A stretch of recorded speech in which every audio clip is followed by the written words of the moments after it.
एक दिन रिया की चाची अचानक उसके पास आई और रिया से कहा, रिया सुन, तुम्हारे लिए एक रिश्ता आया है और मैं तुम्हारी शादी करने वाली हूँ। और खबरदार, अगर तुमने इस शादी के लिए मना किया या कोई नाटक किया तो तुम्हारे लिए अच्छा नहीं होगा। जो कहूंगी चुपचाप मानना पड़ेगा। तुम्हारे माँ बाप तो मरकर इस दुनिया से चले गए और तुम्हें मेरी गली की मुसीबत बना गए। रिया हाथ जोड़ी और बोली, चाची, मेरे माँ बाप इस दुनिया में नहीं है क्या? इसीलिए आप मेरे साथ ऐसा कर रही हैं? मैं अभी शादी नहीं करना चाहती, मैं आगे पढ़ाई करना चाहती हूँ।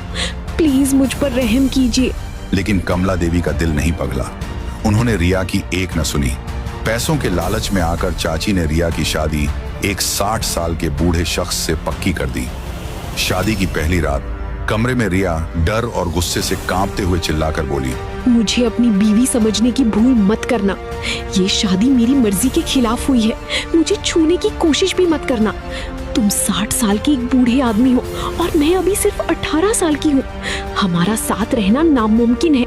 मैं तुम्हें कभी अपना शौहर नहीं मान सकती। उस बूढ़े आदमी ने ठंडे लहजे में कहा, देखो लड़की, जो भी हुआ है अब तुम मेरी बीवी बन चुकी हो, इसलिए बेहतर होगा कि तुम मुझसे तमीज और इज्जत से बात करना सीख लो।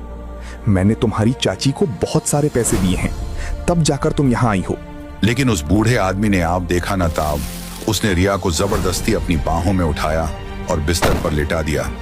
और उसके बाद कमरे में जो हुआ उसे देखकर सच में आपके रोंगटे खड़े हो जाएंगे। यह कहानी रिया नाम की एक मासूम लड़की की है, जिसके माता पिता बचपन में ही इस दुनिया से चल बसे थे।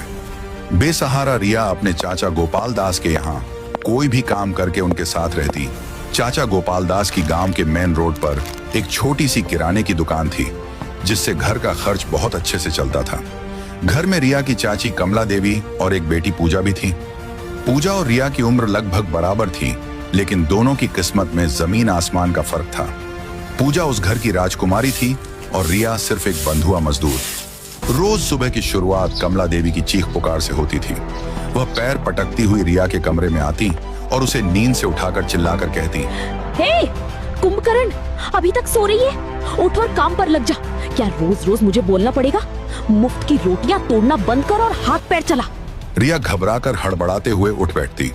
आंखों में नींद, दिल में डर और होठों पर खामोशी लिए वह बिना कुछ कहे काम में जुट जाती। सुबह आंगन में झाड़ू लगाने से लेकर दोपहर का खाना बनाना, सबके झूठे बर्तन साफ करना और पोछा लगाना, यही उसकी जिंदगी का दायरा था। दूसरी तरफ पूजा आराम से बिस्तर पर बैठे बैठे मोबाइल चलाती रहती। कभी हंसती तो कभी वीडियो देखती। बीच बीच में वह रिया पर रौब झाड़ते हुए